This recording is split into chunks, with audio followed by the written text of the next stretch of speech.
ফিলিস্তিন নামটি শুনলেই বুকের ভেতর আটকে ওঠে। চোখে ভাসে আমাদের ভাইদের আর্তনাদ, আমাদের মায়ের সন্তান হারানোর বেদনা। চোখের সামনে ভাসে শত শত শিশুর হাহাকার। মনে হয় এই বুঝি ইসরায়েলের মিসাইল এসে আঘাত হানলো। কিন্তু এক সময় ফিলিস্তিনিরাও শান্তিতে ঘুমাতো।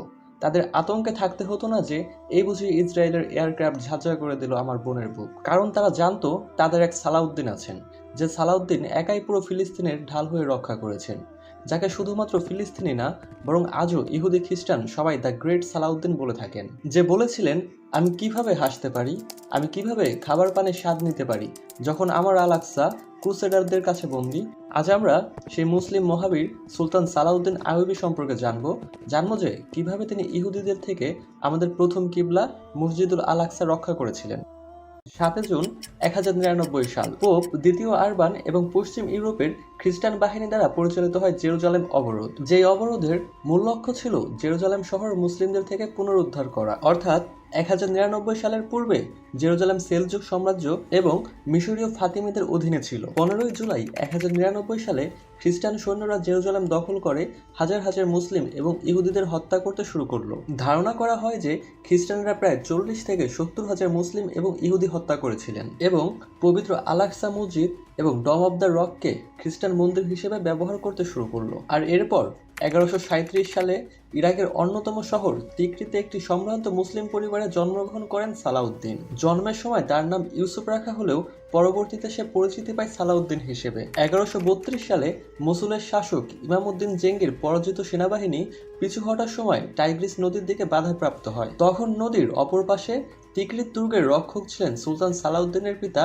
নাজিমউদ্দিন আইয়ুব। নাজিমউদ্দিন আইয়ুব তখন ইমাদউদ্দিনের জন্য ফেরি পাঠান এবং তাদের তিকরিতে আশ্রয় দেন। তাদের আশ্রয় দেওয়ার অপরাধে 1137 সালে উত্তর মেসোপটেমিয়ার গ্রিক গভর্নর নাজিমউদ্দিন আইয়ুবকে বহিষ্কার করেন।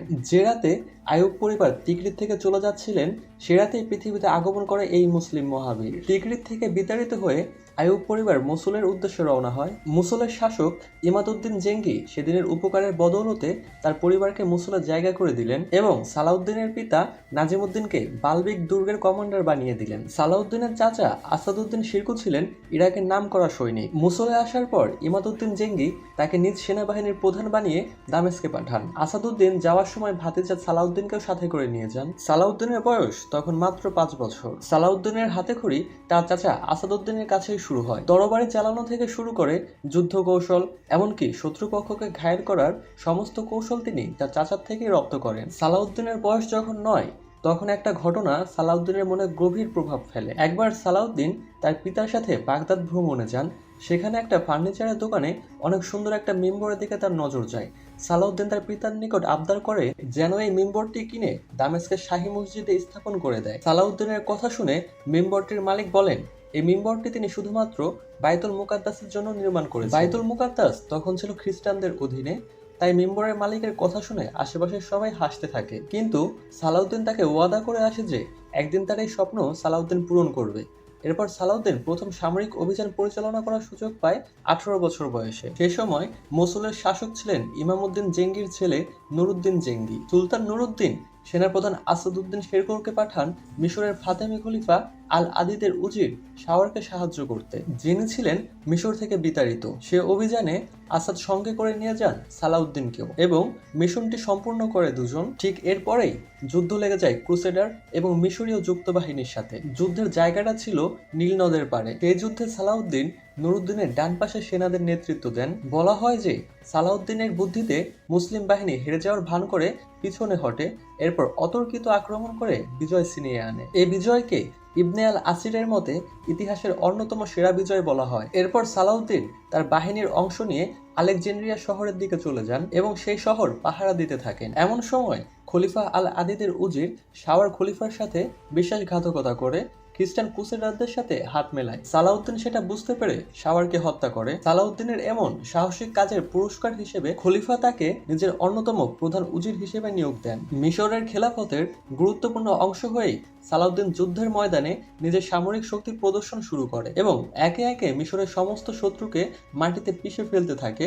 সালাউদ্দিন তার বাহিনীকে অজয় এবং অপ্রতিরোধ্য গড়ে তোলে, যার সামনে দাঁড়াতে পৃথিবীর সবচেয়ে বড় সামরিক বাহিনীও ভয় পেত। মিশরে সালাউদ্দিনের প্রভাব খলিফার থেকেও বেশি ছিল। এরপর মিশরের খলিফা আল আদিদ হঠাৎ অসুস্থ হয়ে মৃত্যুবরণ করলে মিশরের সকল আমির সালাউদ্দিনকে মিশরের শাসক হিসেবে ঘোষণা করেন। মিশরের শাসনভার হাতে নিয়ে সালাউদ্দিন মিশরকে আব্বাসীয় খিলাফতের অংশ হিসেবে ঘোষণা করেন এবং আব্বাসীয় খলিফার নামে খুতবা চালু করেন। মিশরের গভর্নর হিসেবে সালাউদ্দিন যখন খ্রিস্টানদের বিরুদ্ধে যুদ্ধের প্রস্তুতি নিচ্ছিলেন, সে সময় দামেস্ক ও মসুলের শাসক 1174 সালের 15 মে বিশ্বাসঘাতকের দ্বারা বিষ প্রয়োগের ফলে নুরুদ্দিন জেঙ্গি মৃত্যুবরণ করেন। নুরুদ্দিনের মৃত্যুর ফলে সালাউদ্দিন যেমন তার সবচেয়ে প্রিয় মিত্রকে হারিয়ে ফেলেন, অন্যদিকে ইরাক এবং সিরিয়ায় ছড়িয়ে থাকা তার শত্রুরা একত্রিত হতে থাকেন সালাউদ্দিনকে হত্যা করার ষড়যন্ত্রে। নুরুদ্দিনের মৃত্যুর পর তার সিংহাসন এবং রাষ্ট্র পরিচালনার দায়িত্ব দেওয়া হয় তার 11 বছরের ছেলে আস-সালেহ ইসমাইল আল মালিককে। কিন্তু ছোট্ট এই মালিক রাষ্ট্র পরিচালনায় পারদর্শী না হওয়ায় শহরের আমির এবং নুরুদ্দিনের সেনাপ্রধান গোমস্তাকিনকে তার অভিভাবক হিসেবে নিয়োগ দেওয়া হয়। গোমস্তাকিন ছিলেন সালাউদ্দিনের আর এক শত্রু। গোমস্তাকিন অভিভাবকের দায়িত্ব পেয়ে পরিকল্পনা করে দামেস্ক থেকে শুরু করে সিরিয়া এবং জাজিরাতে তার সকল বিরোধীকে পদচ্যুত করার প্রস্তুতি নেন এবং তার মিত্রদের একত্রিত করে সালাউদ্দিনকে হত্যার পরিকল্পনা করেন। পরিকল্পনা অনুযায়ী গভীর রাতে সালাউদ্দিনের প্রাসাদে একদল গুপ্তঘাতক পাঠানো হয়, কিন্তু তারা সালাউদ্দিনের হাতে ধরা পড়ে এবং প্রত্যেককে হত্যা করা হয়। এরপর সালাউদ্দিন সিদ্ধান্ত নেয় সিরিয়া এবং ইরাককে মুনাফিক মুক্ত করবেন। তিনি তার বাহিনী নিয়ে প্রথমে ইরাক প্রবেশ করে এবং ইরাকের সকল আমির এবং সাধারণ জনগণ তাকে সাদরে গ্রহণ করে নেন। অতঃপর তিনি সিরিয়ায় যান। গোমস্তাকিন 4 দিন পর্যন্ত সিরিয়ার প্রধান দরজা বন্ধ করে রাখে, কিন্তু জনগণের আক্রোশের মুখে সে মাথা নত করে এবং দরজা খুলে দিয়ে ছদ্মবেশে পালিয়ে যায়। সালাউদ্দিন বীরের বেশে সিরিয়ায় প্রবেশ করে সিরিয়ার বালক শাসক সালেহ ইসমাইলকে পূর্ণ নিরাপত্তা দেন এবং নিজের আপন ভাইকে সিরিয়ার সিংহাসনে বসান। পলাতক গোমস্তাকিন তখন বাইরের খ্রিস্টান শক্তির নিকট নিজেকে বিক্রি করে দেয় এবং সালাউদ্দিনের রাজ্য আক্রমণ করার অনুরোধ করে। লিবিয়া ছিল তখন খ্রিস্টানদের দখলকৃত অঞ্চলের অন্তর্ভুক্ত। লিবিয়ার শাসক রেইমন্ড সিরিয়ায় আক্রমণ করলে সালাউদ্দিন তা প্রতিহত করে। 1174 সাল থেকে 1187 সাল পর্যন্ত ক্রুসেডাররা নানাভাবে সালাউদ্দিনকে পরাজিত এবং হত্যা করার চেষ্টা করে, কিন্তু প্রতিবারই আল্লাহর অশেষ রহমতে সালাউদ্দিন জয়ী হয় এবং খ্রিস্টানদের পরাজিত করে। খ্রিস্টানরা যতবারই পরাজিত হতো ততবারই তারা সালাউদ্দিনের সাথে কোনো চুক্তি করে জীবন বাঁচাতো, অতঃপর আবার চুক্তি ভেঙে সালাউদ্দিনের উপর আক্রমণ করত। 1187 সালে সালাউদ্দিন সিদ্ধান্ত নিল খ্রিস্টানদের সাথে আর কোনো চুক্তি নয়, এবার সরাসরি যুদ্ধ করবেন এবং বাইতুল মুকাদ্দাসকে জয় করবেন। 1187 খ্রিস্টাব্দে সালাউদ্দিন জেরুজালেম রাজ্যের অধিকাংশ এলাকা দখল করে নেন এবং একই বছর 1187 খ্রিস্টাব্দের 4 জুলাই জেরুজালেমের নিকট হিত্তিন নামক ময়দানে জেরুজালেমের রাজা গাই অফ লুসিগনান ও তৃতীয় রেমন্ডের সম্মিলিত বাহিনীর সাথে সালাউদ্দিনের বাহিনী মুখোমুখি হয়। যুদ্ধে ক্রুসেডার সেনাবাহিনী প্রায় সম্পূর্ণরূপে নিশ্চিহ্ন হয়ে যায়। রেনল্ড অফ শাটিলন এবং গাই অফ লুসিগনানকেও বন্দী করা হয়। মুসলিমদের উপর তার আক্রমণের জন্য সালাউদ্দিন নিজ হাতে রেনল্ডকে হত্যা করে। রেনল্ডের মৃত্যু দেখে লুসিগনানও আতঙ্কিত হয়ে যায়। তিনি ভেবেছিলেন তাকেও মৃত্যুদণ্ড দেওয়া হবে, তবে সালাউদ্দিন তাকে মুক্তি দেন এবং বলেন যে এক রাজা অন্য রাজাকে হত্যা করে না, কিন্তু ওই লোকটা সকল সীমা ছাড়িয়ে গিয়েছিল এবং তাই আমি এমন আচরণ করেছি। বাইতুল মুকাদ্দাস জয় করার পর সালাউদ্দিন আইয়ুবী আমাদের প্রথম কিবলায় সিজদা করে এবং আল্লাহর কাছে নিজের আনুগত্য স্বীকার করে এবং সেই ছোটবেলায় দেখে আসা মিম্বর, যেটা এক ফার্নিচারের দোকানদার বাইতুল মুকাদ্দাসের জন্য বানিয়েছিলেন, সেই মিম্বরটি এনে বাইতুল মুকাদ্দাসে স্থাপন করেন এবং পুরো জেরুজালেমে বসবাসরত খ্রিস্টানদের সাধারণ ক্ষমা ঘোষণা করেন। ভিডিওর একদম শুরুতে যেমন বললাম যে 1099 সালের 15 জুলাই যখন খ্রিস্টানরা জেরুজালেম দখল করেছিল, তখন তারা হাজার হাজার মুসলিমদের হত্যা করেছিল। তাই এখন খ্রিস্টানরা আশঙ্কা করছিল যে সালাউদ্দিনও এমনটা করবে, কিন্তু সালাউদ্দিন সেটা করেনি। সালাউদ্দিন জেরুজালেমে প্রবেশ করে সকল ইহুদি খ্রিস্টানদের উদ্দেশ্য করে বলে যে তারা চাইলে এখানে বসবাস করতে পারে, কিন্তু জেরুজালেম অবরোধের শুরুতে সালাউদ্দিন ফ্রাঙ্কিশদের নিরাপত্তা না দেওয়ার সিদ্ধান্ত নিয়েছিলেন।